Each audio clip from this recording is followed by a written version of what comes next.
E hoje a nossa conversa é com a advogada Glenda Gondim. Ela é especializada em Direito Digital, Família, Sucessões e Responsabilidade Civil.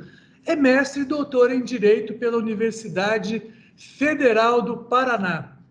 Nós estamos vivendo uma era muito diferente do que 30 anos atrás, né? A era digital, temos aí as redes sociais, as novas vertentes da comunicação, exposição em massa, e muitas pessoas, elas acabam hoje vivendo, inclusive, financeiramente, de suas ações em redes digitais, né? E uma pergunta que vou para abrir a nossa conversa aqui. Tem alguma legislação hoje no Brasil que fale sobre a herança digital? Bom, então vamos lá. Realmente esse é um tema novo, né? Quando eu fiz faculdade na década de 90, nem se cogitava falar em herança digital. Você não tinha redes sociais, não tinha internet. Hoje, ainda bem que temos, mas também traz problemas, né? Tem os benefícios e tem os problemas, e um deles que é a questão da herança digital. O que é essa herança digital? A herança digital são todos os bens, por assim dizer, senhas, fotos, informações, e-mails que uma pessoa, após o seu falecimento, ela deixa na rede. E aí a gente fica com a preocupação, tá, mas quem que vai cuidar destas informações se eu vier a falecer? Quem que vai ficar responsável? Pelas regras que nós temos, então assim, a gente não tem uma lei específica sobre herança digital, a gente tem lei específica sobre herança. Mas pelas leis da herança, ficariam os herdeiros. Mas será que herança digital ela é como herança? E aí fica uma omissão legislativa, falta legislação específica para tratar sobre o tema. A gente, na verdade, no direito, vai buscando um pouquinho em cada legislação, um pouquinho sobre herança, um pouquinho no Marco Civil da Internet, que fala sobre a possibilidade de exclusão da rede social, a exclusão de um perfil quando uma pessoa vem a falecer. Então, a gente tem que fazer quase como um quebra-cabeças para tratar da herança digital. E tem um gravame aqui, né? Por quê? Porque cada pessoa usa a rede de uma maneira. Então, vai ter uma herança digital diferente.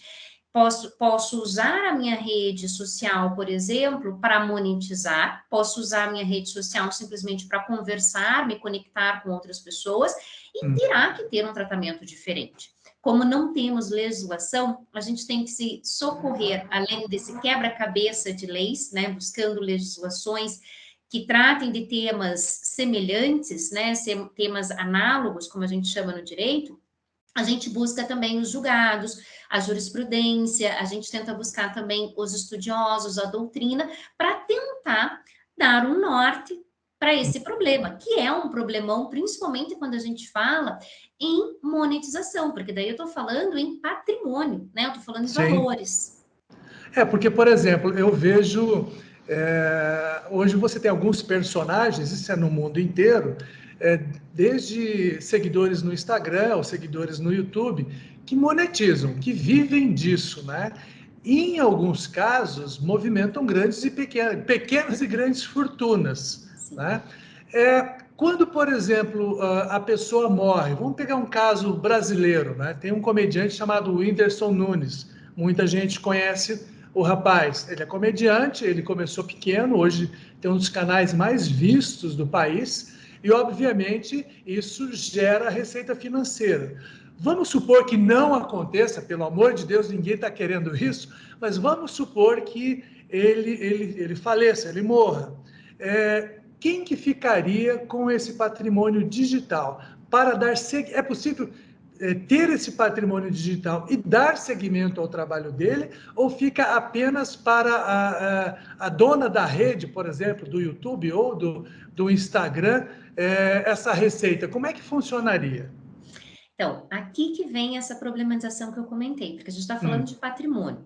A rigor, se a gente buscasse, como eu falei, esse quebra-cabeça de legislações, né, buscando leis que tratem a herança, falando em patrimônio, falando na monetização, principalmente de alguém como o Whindersson Nunes, falaríamos aqui de herdeiros. Os herdeiros poderiam discutir esse patrimônio decorrente da rede. E aí a gente tem um problema na questão da continuidade. Por quê? sim. Porque a continuidade, no caso do Whindersson Nunes, é uma continuidade que é pessoal. Então, como que eu faço para continuar monetizando se ele, como pessoa, não conseguirá gravar mais vídeos? Eu teria que utilizar fotos antigas dele, utilizar o perfil de alguma maneira, e isso já aconteceu, tá? Uma modelo que faleceu no final do ano passado, a família acabou utilizando o perfil dela para fazer ainda alguns contratos, para fazer ali algumas publicidades que ela tinha se comprometido. Mas isso fica por um tempo, porque Hum, é a pessoa. É diferente, por exemplo, de uma situação de um personagem. Se você tiver um personagem, a gente teve uma situação, uma discussão, na verdade, não chegou a ter algo judicial, uma discussão de um personagem do Twitter, que supostamente o criador teria falecido, hum, e a esposa do criador simplesmente assumiu que era do marido dela, né, do falecido marido dela, e queria hum. extinguir a conta. E isso trouxe uma série de problemas porque outras pessoas reivindicaram a autoria. Então, veja o problema da herança digital. Sim, Quando eu sei quem é a pessoa, eu tenho essa possibilidade de reivindicar como herdeiros, né, e tentar manter pelo menos por um certo tempo. Claro que vai depender muito do tipo de contrato que eu tenho, das negociações a serem feitas, porque, a rigor, com o direito que a gente tem, que é um direito retrógrado, no sentido de que ele não se adequou a essa nova realidade da internet, ele trabalha a questão uhum, de que a pessoa faleceu, o contrato que ela celebrou se encerrou. hum, Então, o herdeiro teria que fazer uma nova contratação com esse patrocinador, com essa empresa. E claro que falando em pessoas, né, isso teria uma limitação de tempo para utilizar. sim, Falando em personagens, se eu tenho criadores de personagem, aí eu tenho pessoas que podem substituir, mas também terei aqui um problema, porque se eu tenho, né, um personagem que duas pessoas criaram e um faleceu, este que faleceu, os herdeiros dele vão receber os valores, ainda que continue só com outro criador. Então, vão se discutir autorias, vão se discutir uma série de questões. A ausência de legislação sobre herança digital, ela nos deixa muito desamparados, porque é uma sim. coisa que está acontecendo. Não é algo que irá acontecer daqui a alguns anos, é uma coisa que a gente percebe. Uma coisa que aconteceu com a pandemia é o repensar a morte. Então, Hum, a gente tinha uma despreocupação, se posso dizer assim, com a morte, apesar de ser a única certeza que nós temos, né? é, Mas a gente tinha uma despreocupação em pensar em fazer testamento, em indicar pessoas que podem cuidar, que possam ser responsáveis por uma rede social. A pandemia trouxe, óbvio, essa preocupação, uma vez que a morte passou a estar mais próxima de todos nós.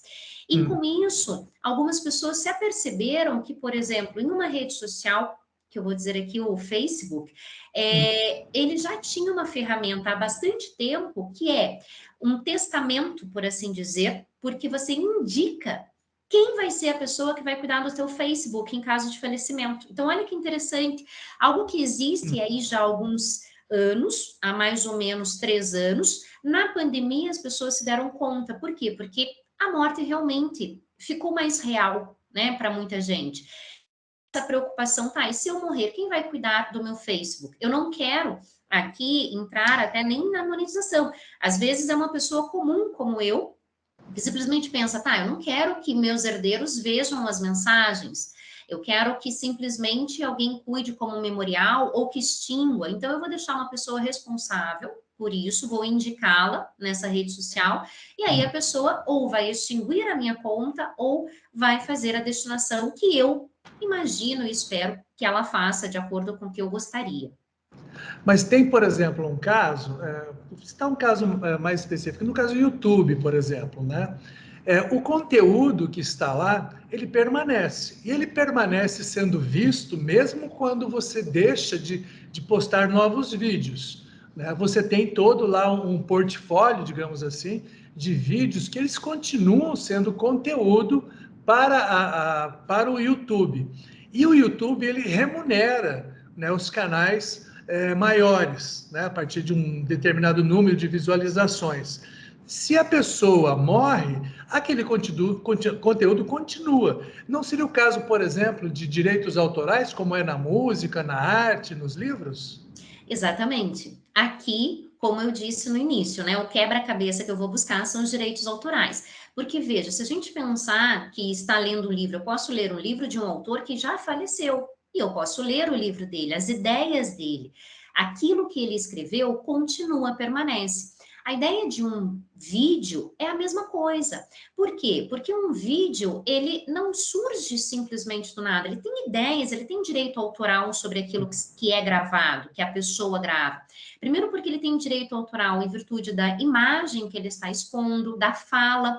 Eu tenho direito sobre a minha voz, eu tenho direito sobre a minha imagem e eu tenho direito sobre a ideia que eu exponho. Então, todo esse conjunto forma o direito autoral que vai estar exposto dentro desse conteúdo do vídeo.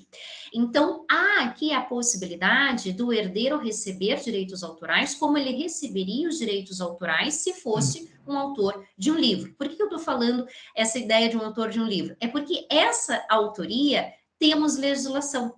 Para a autoria do vídeo não temos. Por isso que a gente faz, volto aqui a falar o quebra-cabeça. Vou me recorrer àquilo que possa ser parecido, semelhante ao que está acontecendo agora. Como o vídeo tem essa questão do direito autoral, vou trabalhar com isso também. Então, essa monetização a partir daquele conteúdo tem, portanto, essa característica de ter a herança, de ser passado aos herdeiros. Os herdeiros receberão. E os herdeiros aqui podem definir, caso a pessoa não tenha definido, quem vai ser responsável por administrar este canal, por verificar a quantidade de visualizações, verificar eventualmente até aqui, né, questões de vídeos, de patrocínios, de publicidade que não concorda, porque tem isso também, né? Às vezes Sim. a pessoa, você no seu canal não sabe qual publicidade que está passando, de repente você discorda daquela publicidade. Então tem que ter alguém para administrar, para fazer esta verificação, essa avaliação. Mas, como eu disse, não temos uma legislação e aí a gente vai se recorrer à legislação dos direitos autorais, que também é uma legislação da década de 70. Então, Hum. ela está desatualizada, né? Sim.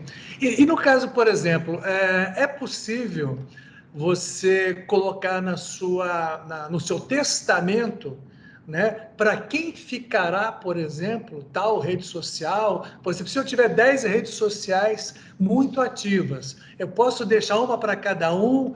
Como é que funciona isso na prática? É possível sim. A gente sempre fala que para você ter validade na sua vontade depois da morte, você tem que testar. É o testamento. Então, tudo que você deseja que seja feito com os seus bens, né, com aquilo que é seu, depois da sua morte, poderá estar e constar no testamento. Não é comum ainda as pessoas fazerem testamento sobre isso, mas eu entendo que será. Porque cada vez mais nós estamos migrando daquelas relações físicas, presenciais que estamos acostumados, para esse tipo de vida, né? Para essa vida em rede, que a gente já falava há muito tempo atrás, né? Desde a década de 90, uma sociedade em rede. Em virtude disso, como vivemos com esses contatos em rede, por óbvio, também até os nossos patrimônios estão sendo formados nessas redes. E com isso, estas informações também vão passar a constar em testamento. Então, eu digo, ela é possível. Ainda não é comum, mas é possível. E aí, como eu vou fazer? Aqui eu tenho, por enquanto, como não temos lei ainda sobre isso, o que a gente chama de princípio da autonomia privada. Que é isso? Significa que eu escolho, eu tenho autonomia para escolher como eu quero. Eu quero que fulano de tal fique com a rede X, que ele mantenha essa rede X. Eu quero que ciclano fique com a rede Y e que essa rede seja extinta em um tempo X. Então, eu posso definir. Como eu não tenho legislação, a minha vontade fica bem aberta para isso, e por isso eu posso testar e definir. Como aqui a gente pode falar também em situações que sejam só privados, como fotos, né? Alguém que tenha um determinado local, né, um armazenamento em nuvem, que a pessoa tenha fotos de viagem, isso também pode ser definido. Porque da Sim. mesma forma que você pode deixar uma caixa de fotos, uma caixa de recordações para alguém, você pode deixar a informação das suas senhas, ou que a empresa que é a responsável por esse armazenamento, né, por essa plataforma, para que ela conceda acesso a essa pessoa que você está definindo. Então, o fato de não ter lei permite que a gente também possa discutir livremente isso de acordo com a nossa vontade. Mas se eu não o fizer, eu fico também ao bel prazer do que pode ser interpretado pelos nossos magistrados. E aí você tem decisões extremamente conflitantes. Por exemplo, plataformas de cursos digitais, né? Hoje existem muitas plataformas, algumas pessoas criam cursos, colocam nessas plataformas, né? Tem seu faturamento, eles têm as regras lá e tal. Nesse caso, como é que fica? É a mesma situação de uma rede social? Então, entendo que sim. Por que eu digo entendo? Porque é interpretação. A Sim. interpretação aqui ficaria como a questão dos direitos autorais. Para você criar um curso, você leu, você estudou, e por isso que você chegou àquela conclusão, e por isso que você faz aquela aula. Né? A gente normalmente diz, para você falar por 15 minutos, você estudou por no mínimo 24 horas. Então, há aqui o direito autoral sobre esse curso. Então, também vai continuar esta questão para os herdeiros, né? Então, eles vão receber. Os herdeiros daí são os herdeiros definidos pelo Código Civil, tá? Que são os filhos, o cônjuge, os pais, né? Dependendo aqui, primeiro a gente sempre fala, né? Que eu vou verificar. Tem filhos, os filhos serão os herdeiros e pode ser o cônjuge também. Não tem filhos, o amor ele primeiro desce para depois subir. Aí eu vou ver se tem pais vivos. Se não tiver pais vivos, vai somente para o cônjuge ou companheiro. Se não tiver nenhum desses, vai para o que a gente chama de colaterais, irmãos, primos, até um certo grau. E aí, este herdeiro poderá coordenar esse curso, poderá aqui gerenciar como se fosse um bem. Como se fosse, por exemplo, um imóvel que o herdeiro recebe o aluguel, faz a locação, ele passa a ser o administrador daquele bem. Então, é um bem digital que ele herdou. Não foi ele que gravou, não foi ele que fez o curso, mas ele herdou aquele curso e agora ele fica responsável por isso, né? Inclusive responsável aqui por eventualmente algum problema que isso possa gerar, né? Alguma indenização, eu não sei, a gente tem aí tantos tipos de cursos, tantas coisas que às vezes são ditas, né, na internet, coisas muito boas, muito produtivas, mas infelizmente a gente tem algumas pessoas que acabam ofendendo os outros. E aí, aqui pode ser discutido com essa herança digital, se isso está sendo monetizado, se a pessoa está recebendo valores, ela também pode ser responsável por pagar. Certo. Você acha que já estamos caminhando para a criação de uma legislação específica para essa questão da herança digital? Então, nós temos alguns projetos de lei, na verdade, dois projetos de lei que são interessantes, que apenas pontuam. Eles são bem aqui, digamos assim, gerais, né? A gente até chama de cláusulas gerais, que eles pontuam o que é herança digital, o que pode compor herança digital. Um outro projeto de lei que foi elaborado, ele acaba tendo uma preocupação também com o fato de que a herança digital compunha o acervo hereditário, para tratar exatamente disso que a gente está falando, ou seja, que os herdeiros recebam. Então, os projetos de lei elaborados até o momento, eles acabam tratando de uma maneira muito aberta, muito geral ainda. E isso pode trazer problemas, porque ele não resolve questões que estão batendo as portas do judiciário, mas também quando a gente pensa que se eu criar uma legislação com o processo legislativo que a gente tem, né, que é um processo legislativo demorado, daqui a pouco eu já tenho novos problemas. Então, uma legislação que seja uma legislação geral, uma legislação que seja aberta, que permita esse quebra-cabeça, né, que eu vá buscar em cada legislação uma peça, também tem as suas vantagens, né? Aqui a gente tem um legislativo que acaba se preocupando com outros problemas e, né, não tanto com a população, por assim Sim, dizer. sim, E sim, aí a gente tem, então, alguns projetos de lei que são, assim, abertos, mas que estão parados. Eles estão sim. parados já há algum tempo. São dois projetos que se destacam dentre os projetos que tratam a herança digital. Doutora Glenda, muito obrigado pelos esclarecimentos, pela entrevista, foi um prazer. E eu vou ver o que eu vou fazer com todos os meus seguidores, viu? Eu não sei se eu vou deixar para um ou para outro, ou se não, porque você sabe como é que é, né? A gente tem que deixar alguém rico nesse mundo, né? Olha, já é bom começar a pensar. Eu acho que essa conversa é para começar a pensar aí o que vai fazer, né? E já ir criando alguém que seja organizando, né? Não criando, né? E Sim, direcionando alguém para cuidar aí dos vídeos. A gente não deseja isso para ninguém.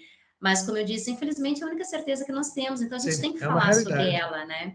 É verdade. Queria agradecer muito você por você ter concedido essa entrevista. Foi um grande prazer, viu? Imagina, o prazer foi meu. Muitíssimo obrigada. Valeu, até mais. Até.